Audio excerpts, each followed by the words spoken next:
Hi, everyone. My name is Buddy Gott. Welcome to Buddy's Writing Show. This is episode 41. And with me tonight, I am happy to have with me, boy, that was not good English. I'm very happy to have with me author Michelle Bellon. Welcome to the show, Michelle. Hi, thanks for having me. I'm excited to be with you tonight. Oh, it's my pleasure. Thank you for being on the show. Um, Michelle writes in multiple genres. She's got a few books out. I don't want to touch upon each of them. But first, Michelle, can you tell us about your latest release, Jaded?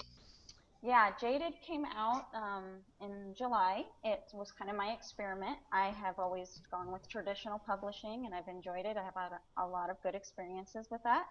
But also, the ebook industry has really taken over a lot, and I know a lot of writers who have done very well with it, and it seems really fun and exciting. So I decided to take my romance. It's kind of an edgier romance, and it self-publish it because I wanted to see what that was like and compare it to my experiences with traditional publishing. So yeah, Jaded came out in July and it's done pretty good. I'm pretty happy with it. It was really fun to be basically all the decisions were up to me as far as the cover and who I hired for that and the final result of that, and then the process of editing and uploading and that sort of thing. It was a learning experience, and it was also a lot of fun, and I was able to take a lot more pride in it when it was finished. Oh, that's great. That's great.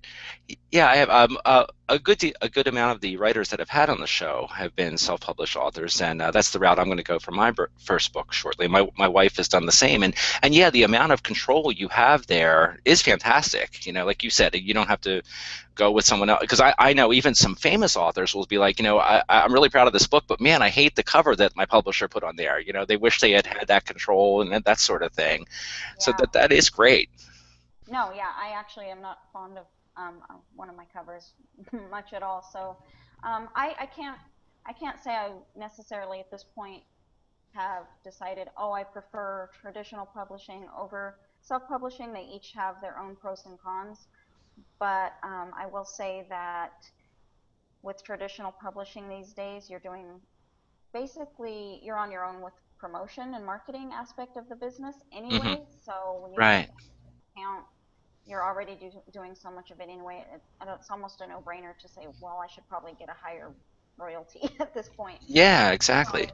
for me, it made sense at that time to try that out. And like I said, it's just a bigger investment overhead, the overhead Hmm. investment initially. So you have to be prepared to, you know, pay to have a good edit done and then another edit because you really don't want a poorly edited book out there with Yeah, exactly, all this. exactly. And then you want a beautiful cover. It really is about having a good cover. And for me, it was like that was my big focus with the book is to really have an eye-catching cover for Jaded because, um, romance is actually a very well-selling genre. I write in multiple genres. I write paranormal and I write young adult. I've done suspense that's done really well. But romance is a huge, huge genre, in Oh my yeah, opinion. it's really just about the biggest. You look at the bestseller list, and it's Oh just yeah. romance book after romance book, and the readers are very particular about the covers and and Hmm. that it is properly edited. I know some friends who have self-published romance books, and they've gotten a lot of like bad criticism because they didn't. And again, oh boy, I'm not knocking self-publishing, but like you said, you've got to to get a product out there that people really take seriously. It's got to look like a professional book. Absolutely, Yeah. absolutely, no doubt about it. Yeah. Now, as far as Jada goes, can you tell us a little bit about the plot for that book? Yeah, so my thing with my writing is anybody that has read my books, you'll find that my big focus is always the characters themselves. Hmm. And I like to write about people who have real flaws. I mean, they have to have serious issues they're working through and trying to overcome. That is the book for me. That's the crux of. And then the plot comes along and you just swerve through the plot because of the dynamics of the characters themselves. Oh, okay, So right. me, when I decided I wanted to write this romance, I didn't want the typical kind of rough, rowdy boy meets the sweet, innocent girl, and then there's this dynamic, oh, it's all good, and then the happily ever after at the end. I wanted the opposite. I wanted it to be a really great guy from the start, Hmm. and and then there's this girl who is actually not very nice. It's most readers when they put her down, they say I loved her and hated her at the same time, and that's what I wanted. I don't. Uh, I really thought of the movie Great Expectations with Gwyneth Paltrow, Oh, where right, she right. was I've seen that. just Good this movie. kind of cruel woman, and he was Hmm. desperately in love with her despite it was to his own detriment. That's kind of the a feel that I wanted. They meet when they're children, and then you see them. It's a three-part book. You're introduced to them when they're children, and then when they're teenagers, and then when they're adults and they haven't seen each other for 10 years. And Oh, it's cool. really just this girl stringing this very nice guy along, and it's pretty intense and it's kind of a little bit twisted, but it was very fun to write. Oh, that's great, great. And books that are fun to write, I mean, they are generally very fun for the readers to read. I mean, I know books that I've read where I've heard authors say that they had the best time of their life writing it. I can pick that up, as I'm reading it. That's so much better for the reader. Right. When my readers tell me they wanted to throw the book because they were so mad at it, or just that's what I want. I want to Hmm. elicit an emotional response, whether it's crying or anger or frustration, as long as you still really connect with the characters and you enjoy yourself during that ride. That's the whole point. Yeah, So, exactly, exactly. That's the thing. You kind of, leave this world and get into that world for a while. And like you said, I personally, I love books where the characters, whether I love them or I hate them, I get so invested in them because, they do have their flaws. They are realistic, and you really care more about the story if, you make some sort of connection with those characters. absolutely. I'm not necessarily a believer that you have to love your main character. I think you have to believe in them and you Yes. have to be invested in them, but you don't have to love them. You can kind of have a love-hate relationship with them. Right, That's okay. exactly. That's true. Yeah. That's what's going to elicit emotion, and that's what people want to feel things when they read a book, and it could be a multitude of different emotions, but they want to feel something. Exactly. Anything other than bored. Right. If you feel, you're going to keep turning those pages. That's the That's thing. right. That's Right. And now we said, now that is Jaded, so people check out Jaded by Michelle. And you've got some other things too I'd like to talk about, if you don't mind. Sure. What was your first release, Michelle? My first release was actually His Salvation, Oh, and okay. it is a romance suspense. It's mainly a suspense, but I like to always weave little bits of romance here and there to capture that audience. But it's more of a suspense. It's the one book that people have always talked to me about. They picture it as a movie, and honestly, Oh. I picture I picture I picture things on film when I'm writing. That's just how Hmm. I write. So I'm very visual. So it's a very fast-paced, quick read, and it's actually has a lot to do with mind control. It's about this guy who is in the military and being connect. He starts losing connection with time, space, reality. He starts losing um, like hours of time, and he doesn't Oh, know what he's wow. doing. And then he finds himself immersed in a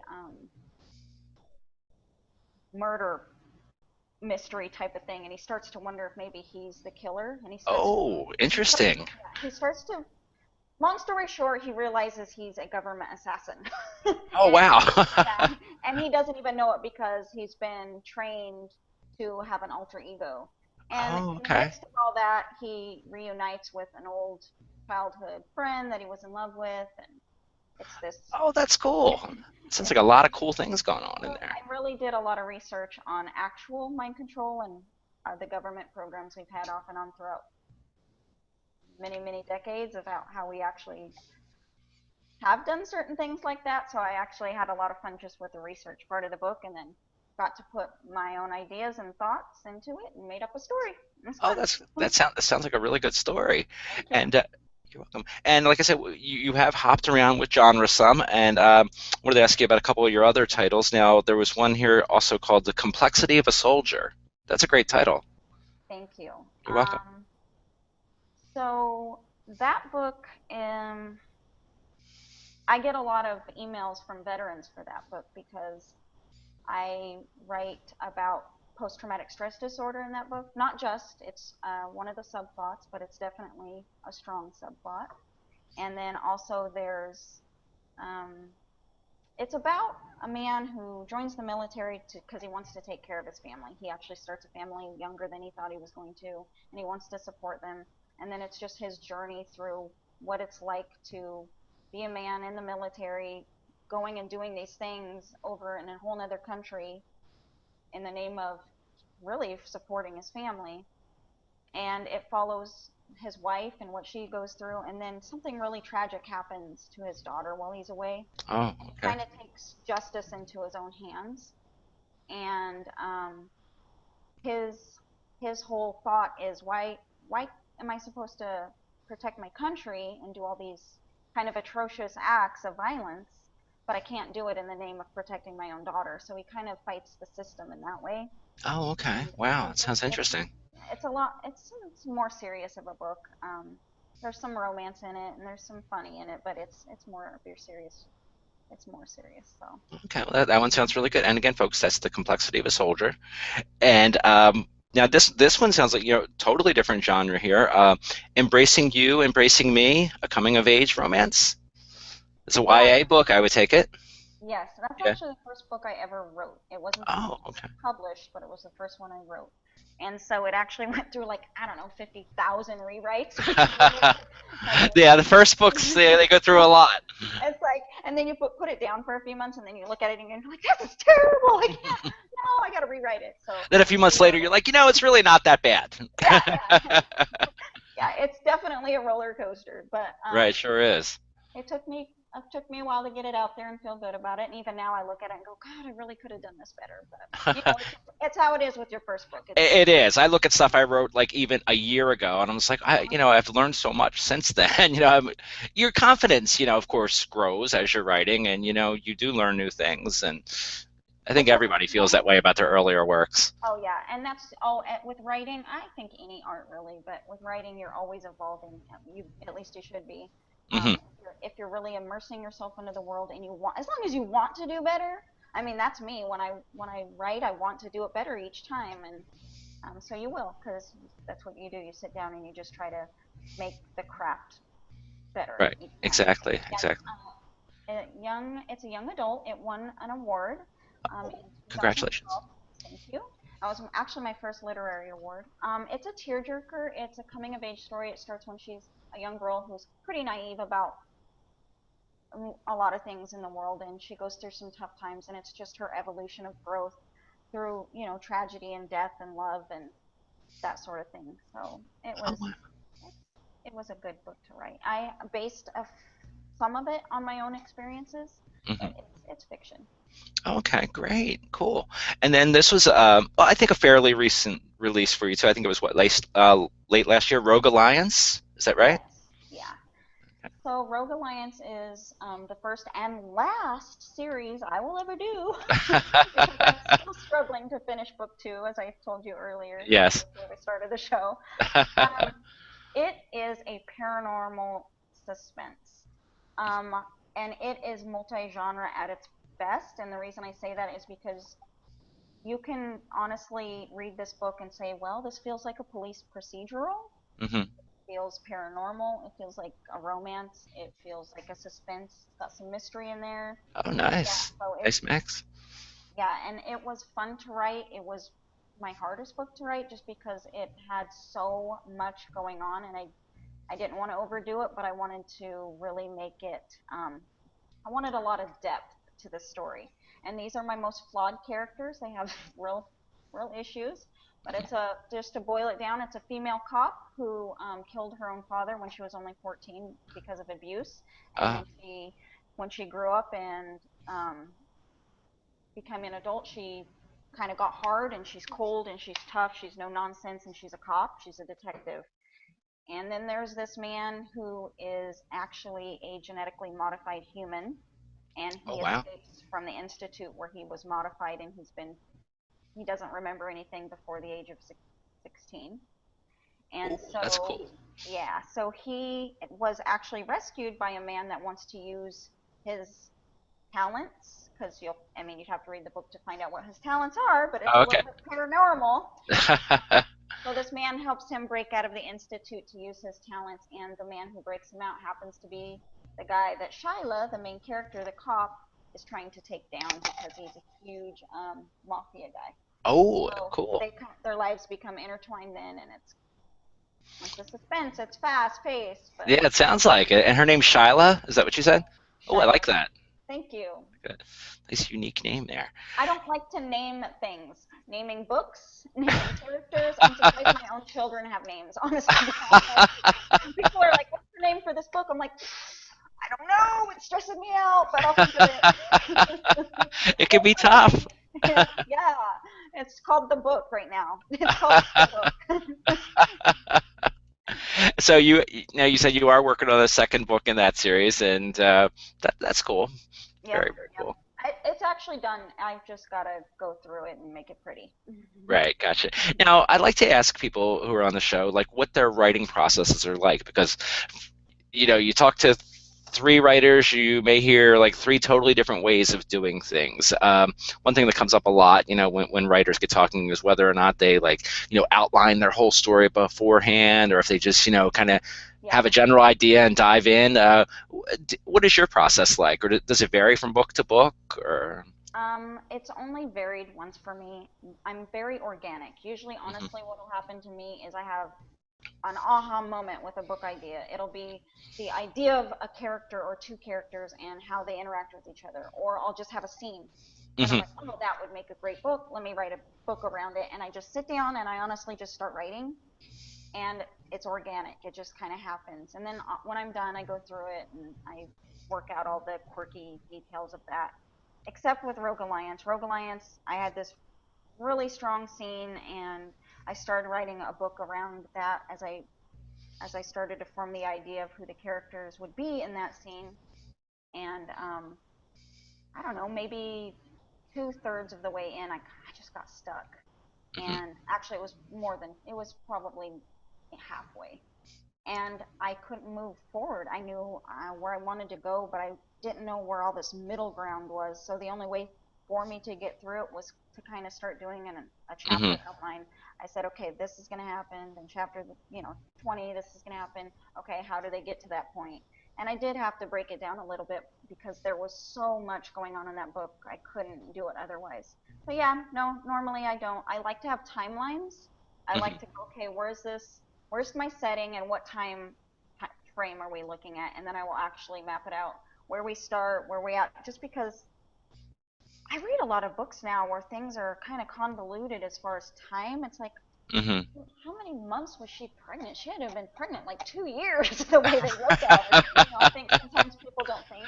Yeah, yeah, exactly. And then you find yourself like paging back and be like, okay, well, then you got to figure it out. So Right, yeah, if the or writer plans it out beforehand, that's so much better for the reader. exactly. And if you know your timeline, you know kind of even something as simple as your season. Like if you're in summer and then they write 3 weeks later, but it's already snowing, you're like, those are continuity issues that a lot of people overlook, and Yeah, I that's think a true. timeline Yeah, I helps with agree with that. you. So yeah, Yeah. but otherwise, I'm kind of all over the place, and for me, the fixing of point A to point B mess kind of goes into my editing process. My editing process is where I a lot of my hard work comes in. Oh, great. I love when my phone goes off during the show. Okay, sorry No about that. problem. No, I know I put mine on silent beforehand because I was like, oh, that would be horrible. First time it's ever happened. 41 shows. Yeah. Nobody calls me otherwise. Who's calling me right Yeah. Sorry, Grandma. Um, now? you know, I, we're talking about the writing, what your writing process is like. I'm curious, when did you actually first take an interest in writing? Is that something you've had an interest in, since you were a child, or something that came to you later on? So I am an avid reader. I mean, I love to read. I don't do much of it now, honestly, not pleasure reading anyway. I do a lot of reading for the purpose of reviewing for Hmm. other writers. That takes up a lot of time, and I'm just flat out busy with having a full-time nursing job and raising 4 children. But Wow. Yeah, that's a lot, Michelle. yeah. So it's hard to get any pleasure reading done. But before I started writing, I read and I read and I loved all genres and I loved the written word and I loved how it just took you somewhere else and then you were kind of melancholy for a day or a week after you read this fantastic, amazing book. And it makes you want to go places. It makes you Yeah. want to see things and taste things and experience all these emotions and things of the world. So I loved reading. And I always thought it would be wonderful if I could do something like that, but I didn't believe I would have the ability to synthesize thoughts like that. Hmm. There's so much that goes into writing, you Oh know, yeah. 90,000 words and making them make sense, make it Hmm. Yeah, coherent. that's for sure. So I just didn't think I had that talent. But when we had our fourth child, I went back into the home as a stay-at-home mom for a couple years, and I'm a very busy person. I don't sit still very well at all. And Hmm. I was kind of trying to wrap my brain around what to do when I was home. And at the same time, I started having these dreams, and I would wake up and I go, "Wow, that would be a really cool story. I wish I could write that." And I go, "Oh no, I can't do that." But after a while of saying, "No, I can't do that," and these books ideas just kept coming to me, I thought, "What if, what if I could?" Hmm.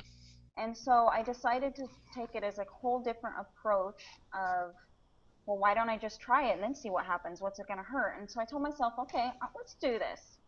And I'll just do it 20 minutes a day. And of course, there's days that you don't get it to it all. But on the Yeah. days where you do sit down, 20 minutes turns into 2 hours really quickly. And I had a baby at the time, so I only wrote when she was napping.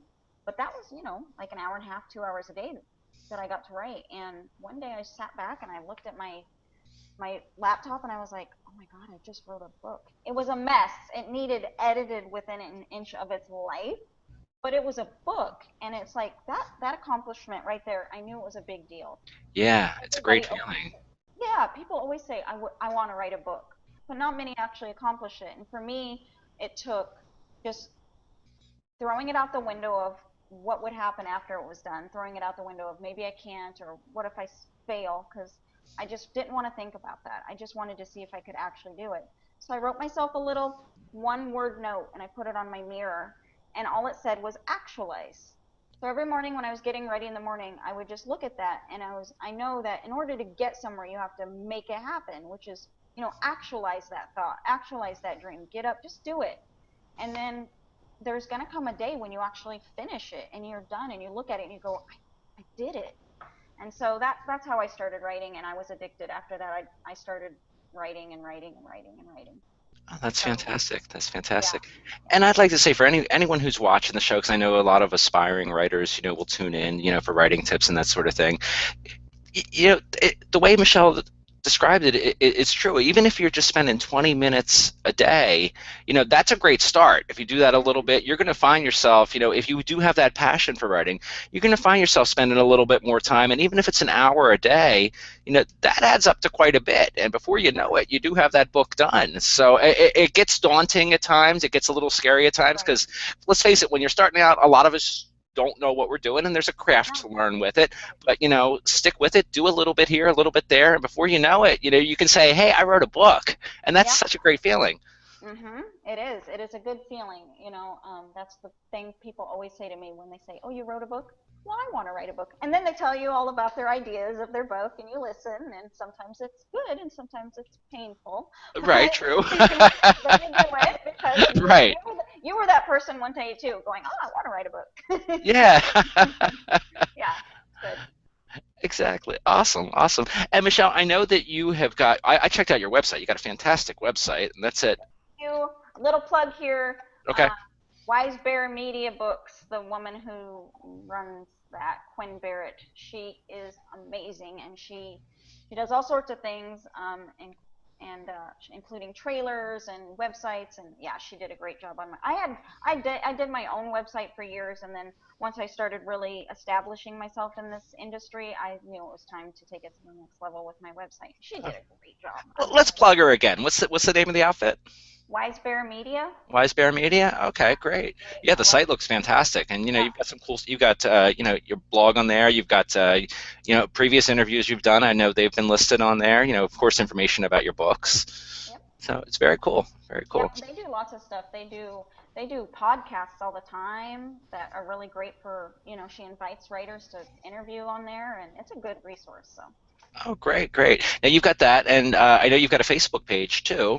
Your hmm fans can find you there. yeah, that's where I'm most interactive, honestly. I've met a lot of agents and publishers and other writers, and just immerse myself in the industry via Facebook. I found it to be a really amazing tool, and that's pretty much where I'm connect with readers and writers and Oh, that. cool. Well, I'm gonna, later on when I, edit this and everything, I'll have the links to your Facebook page and to your regular site, michellebellon.com, down there, so people click on those, check them out, and I'll also have the link for Michelle's page on Amazon.com, so you can check out her books there, all these great books that we talked about.